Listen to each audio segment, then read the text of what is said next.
In today's episode, we're exploring 5 deadly encounters where snake enthusiasts paid the ultimate price. From a pet owner who illegally imported vipers to a maintenance worker whose unlucky discovery cost him everything. Let's begin with the first story, where one researcher's arrogance led to his downfall. It was April 7th, 2016, and the small private lab operated out of a converted warehouse on the outskirts of Tucson. The equipment was minimal and suited only for small-scale venom handling, lacking the layered safety systems found in regulated facilities. The workbenches held a sparse but functional set of tools for basic venom processing and storage, reflecting the limitations of a privately run operation. The desert landscape outside provided the perfect isolation for Dr. Nathan Blackwood's controversial venom research. Dr. Nathan Blackwood had a steady research background in venom studies, but colleagues' notes and internal emails repeatedly documented his habit of ignoring routine safety steps. At 43, he was experienced but known for cutting corners, often dismissing standard procedures as unnecessary or too slow. Nathan's privately funded laboratory allowed him to work without the oversight and safety requirements that governed university research facilities. He often worked alone during evening hours, preferring the solitude that allowed him to focus on his experiments without interruption. His recent attempts to isolate specific venom proteins had made him even more confident in his abilities and more dismissive of safety measures. Nathan prepared to extract venom from a large western diamondback rattlesnake delivered earlier that week, a specimen measuring a little over 4 feet, and his intake notes recorded repeated coiling, loud rattling, and striking at the transfer hook during housing. His lab journals showed he had been working through the afternoon, consuming several cups of coffee and rushing to test a new extraction method. Recent entries documented multiple instances of him skipping standard restraint tools, noting he believed they slowed his workflow. The journals also showed an increasing pattern of working alone and bypassing safety steps, a trend colleagues had previously warned him about before he left institutional research. Western diamondback rattlesnakes are among North America's most dangerous venomous serpents, with adult specimens capable of delivering massive doses of potent hemotoxic venom. These aggressive pit vipers can strike with lightning speed across distances up to 2/3 of their body length, and their heat-sensing organs allow them to target warm-blooded prey with deadly accuracy. Their venom can cause severe tissue destruction, internal bleeding, and progressive circulatory failure without timely medical treatment. Even experienced handlers treat these snakes with extreme caution, using specialized equipment and safety protocols developed through decades of research. Nathan had decided to test his theory about venom extraction efficiency by milking the rattlesnake directly without using the standard restraint equipment that other researchers considered essential. He believed his superior reflexes and understanding of snake behavior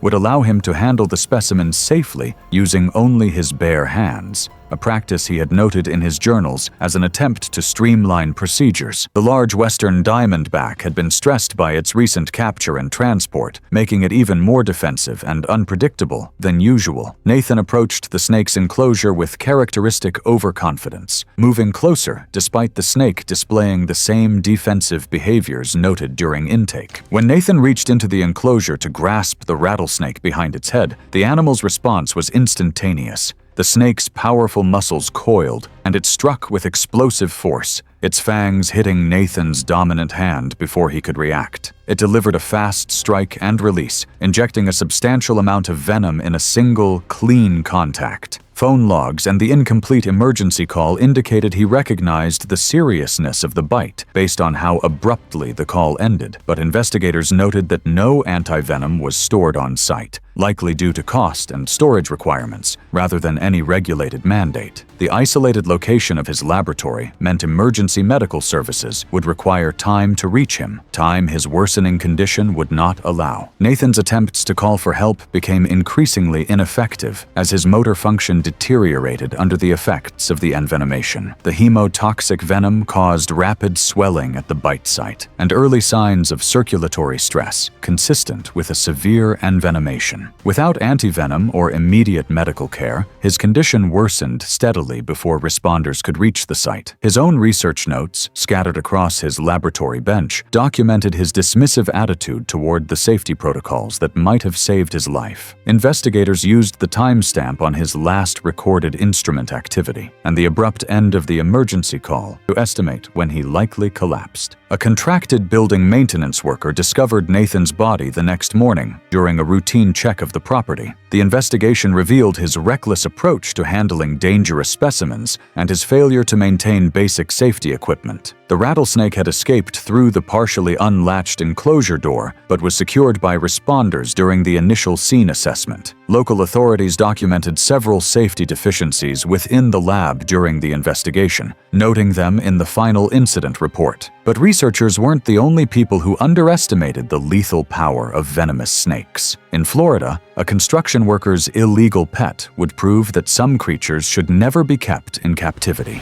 It was September 19th, 2014, and the humid evening air of Miami hung heavy with the promise of another tropical storm as residents of an apartment complex settled into their weekend routines. The three-story building, home to young professionals and working families, buzzed with the sounds of televisions, conversations, and air conditioning units working overtime against the oppressive heat. In apartment 2B, Carlos Mendoza was preparing for what he hoped would be an impressive evening with a woman he had met at a local bar. Carlos Mendoza had been working construction in South Florida for 8 years, building a reputation as a reliable worker who wasn't afraid of dangerous jobs or long hours in challenging conditions. At 26, the Guatemalan native had established himself in Miami's competitive construction industry, but friends and co-workers later told investigators he had a habit of taking unnecessary risks, both at work and at home. 2 months earlier, during a construction project in Honduras, Carlos had encountered a local animal dealer who convinced him to purchase what the man described as an exotic but manageable pet snake. The dealer had downplayed the extreme danger of the fer-de-lance, describing it as just another tropical serpent that would make an impressive conversation piece for Carlos's Miami apartment. Carlos had successfully smuggled the highly venomous snake back to Florida, keeping it hidden in a converted aquarium in his bedroom closet. His knowledge of snake care came entirely from YouTube videos and online forums where he had absorbed dangerously incomplete information about handling venomous species. His 2 months of successful feeding had convinced him that the snake was as docile and manageable as the internet sources had suggested. According to the wildlife officer who examined the enclosure, the snake showed signs of chronic stress, including dehydration and poor muscle tone. The cramped aquarium lacked proper temperature and humidity, and investigators noted Carlos had been intermittently using a space heater and misting the tank, which kept the snake alive but highly stressed. Recent feedings showed persistent defensive behavior, leading specialists to conclude it had been increasingly reactive for weeks. Fer-de-lance snakes are among the most dangerous venomous serpents in the Western Hemisphere, responsible for more human fatalities than any other snake species in their native range. These aggressive pit vipers possess potent hemotoxic venom that can cause rapid tissue destruction, severe internal bleeding, and progressive circulatory failure. Adult specimens can reach lengths of over 6 feet and are documented as highly defensive when confined or stressed, especially in inadequate enclosures. Their heat-sensing capabilities and lightning-fast strike speed make them formidable predators that even experienced herpetologists handle with extreme caution. That evening, Carlos had been drinking beer while preparing his apartment for his date's arrival. His alcohol consumption had further impaired his already poor judgment regarding the dangerous animal he kept hidden in his bedroom. He decided that showing off his exotic pet would be the perfect way to impress his guest and demonstrate his adventurous nature. Carlos approached the enclosure with the same overconfidence he'd shown during feedings, unaware of how quickly a fer-de-lance can strike at close range. When Carlos reached into the enclosure, investigators later concluded, based on blood spatter on the tank's interior lip and the position of pooled blood near the enclosure, that the fer-de-lance struck at very close range. The 6-foot serpent delivered a significant unvenomation, supported by the rapid swelling documented at the scene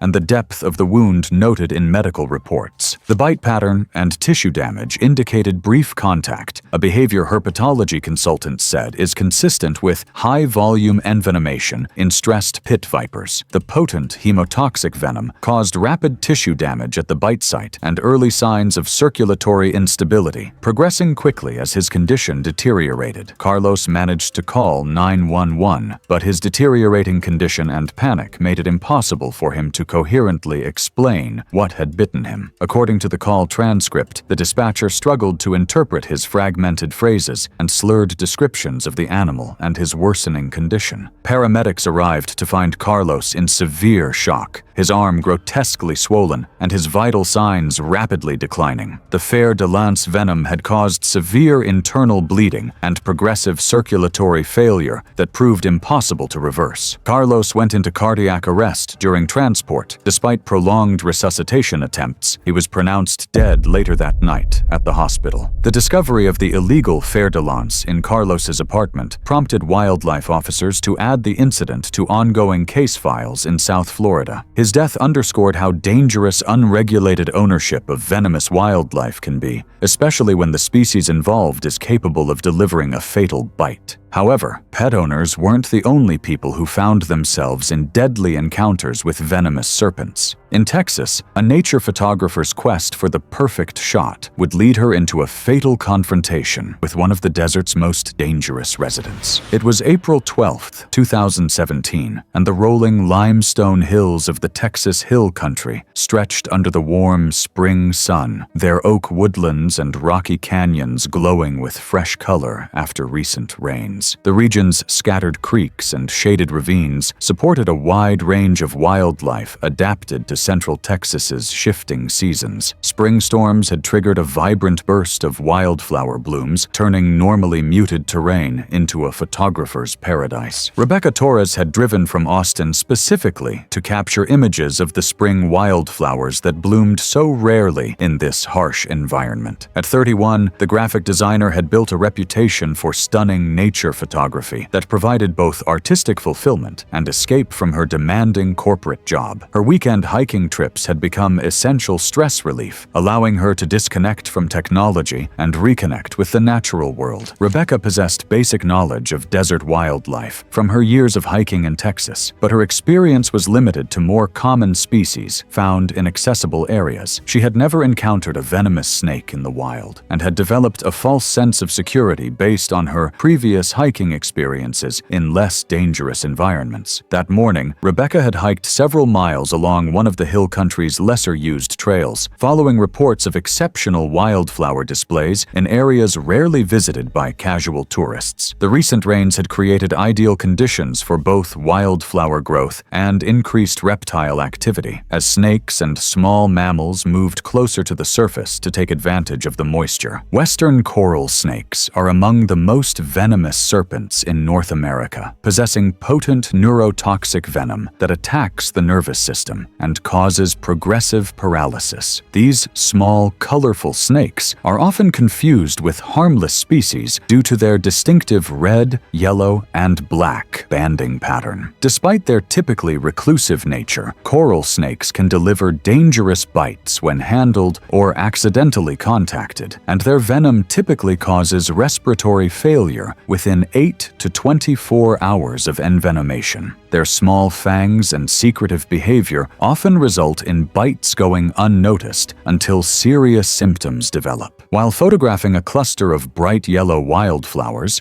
likely Engelmann daisies, Rebecca noticed a brightly colored snake partially exposed among the flowers, likely displaced from cover by recent rains and increased surface activity. The serpent's bright red, yellow, and black bands created a striking contrast against the golden blooms. and Rebecca immediately recognized the potential for an award-winning photograph. Rebecca approached the snake slowly, and investigators later concluded she had likely misidentified it as a harmless species based on her close camera positioning in the photos. She used a small stick to nudge the surrounding vegetation, unintentionally disturbing the snake as she tried to improve the lighting for her shot. The serpent remained coiled in place, a posture herpetology consultants later described as consistent with a disturbed but non-aggressive coral snake. As Rebecca adjusted her camera position, investigators later concluded, based on faint puncture or scrape marks on her finger and the final images on her camera, that she had come into accidental contact with the coral snake's head. Bite marks from coral snakes can be subtle or easily missed, so the photographs were critical to establishing proximity. The wound characteristics suggested the snake made brief contact and may have worked its small, fixed fangs in a short chewing motion before retreating, a known envenomation behavior for elapid coral snakes when disturbed at close range. Camera timestamps showed she continued photographing the area for several minutes afterward, unaware she had sustained a bite. Because coral snake marks can be minimal, investigators relied on the images, timestamps, and later symptoms to link the exposure to her decline. She then spent several more hours photographing other wildflower sites along the trail, still unaware that the venom had entered her system. The coral snake's venom worked gradually, initially causing no noticeable symptoms as she hiked to other wildflower locations throughout the morning. By late afternoon, early symptoms, fatigue and weakness, appeared, which she assumed were due to dehydration and heat exposure from the long hike. As evening approached, the neurotoxic effects became more pronounced, causing difficulty with coordination and speech that made hiking back to her vehicle increasingly challenging. The coral snake venom caused progressive paralysis that eventually affected Rebecca's respiratory system during the night, making it impossible for her to call for emergency assistance. Her cell phone showed no signal in the remote area, and her weakening condition had prevented her from reaching her vehicle before collapsing. Local search and rescue teams discovered Rebecca's body 2 days later when she failed to check out of her reserved campsite. Her camera contained the final photographs she had taken, showing her close proximity to the coral snake and documenting the moments leading up to her fatal encounter. The images provided valuable evidence for the investigation and served as a reminder of the hidden dangers present in seemingly peaceful natural settings. The investigation confirmed her cause of death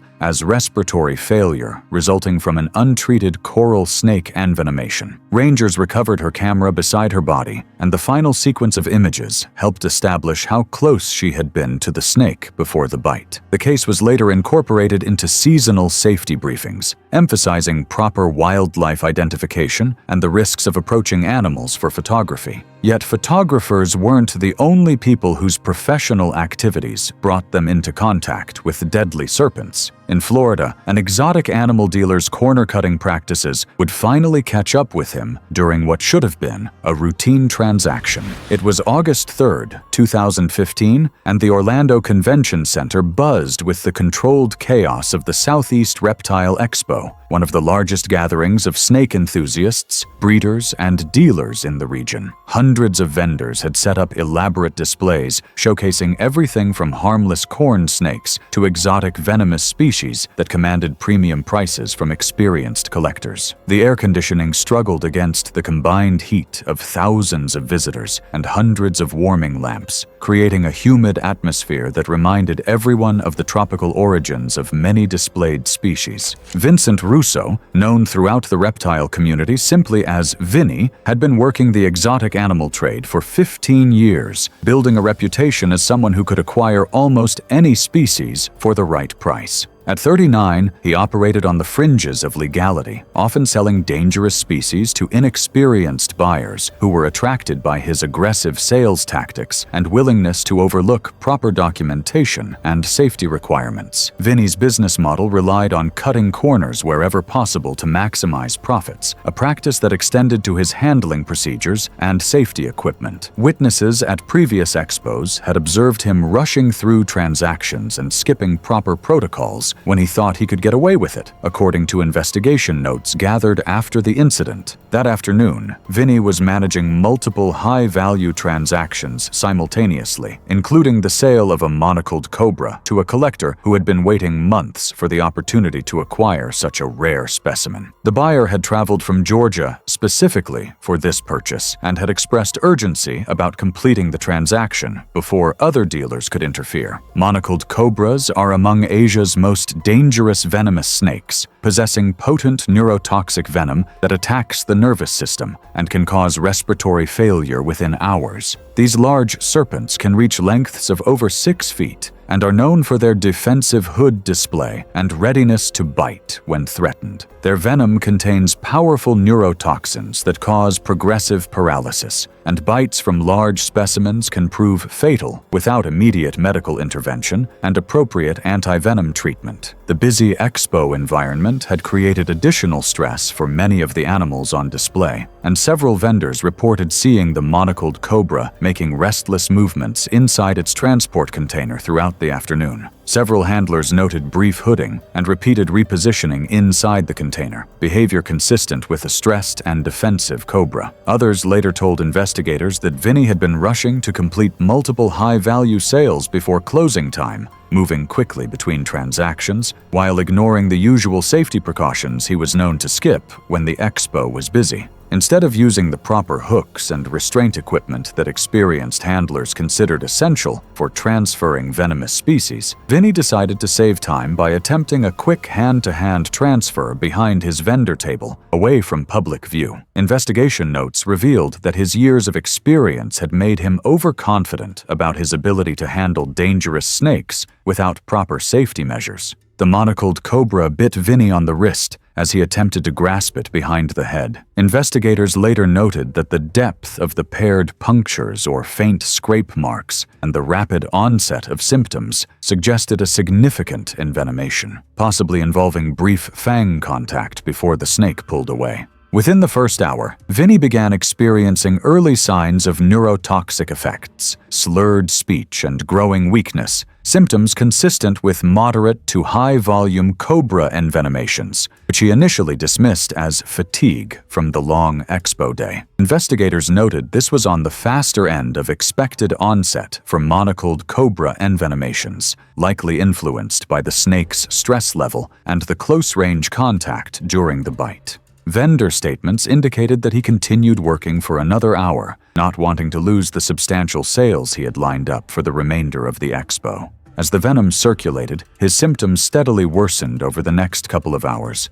progressing to pronounced muscle weakness and loss of coordination. By approximately the third hour after the bite, Vinny collapsed at his vendor booth as his respiratory function began to deteriorate. The crowded aisles and limited access behind vendor tables slowed the arrival of paramedics, and the exact species involved was not confirmed until staff reached Vinny's booth, delaying the call for appropriate antivenom. The specialized antivenom required for monocled cobra bites was kept at a regional zoo rather than local hospitals, and response teams noted that transport time made immediate treatment impossible. Regional hospitals typically do not stock antivenom for non-native elapids, requiring reliance on zoo or research facility inventories. Vinny died before effective treatment could be administered, his body unable to withstand the progressive respiratory failure caused by the cobra's neurotoxic venom. The incident sent shockwaves through the reptile expo community and led to immediate revisions in handling protocols and booth inspection requirements for vendors working with venomous species. The investigation documented multiple past complaints about Vinny's handling practices, including missing restraint tools and incomplete transaction paperwork found at his booth. His death prompted expos in the region to adopt stricter vendor inspections and mandatory venomous species handling protocols. Still, dealers weren't the only people who encountered venomous snakes in unexpected circumstances. In Dallas, a maintenance worker's routine cleanup job would turn deadly when he discovered that the abandoned building he was clearing held more dangers than anyone had imagined.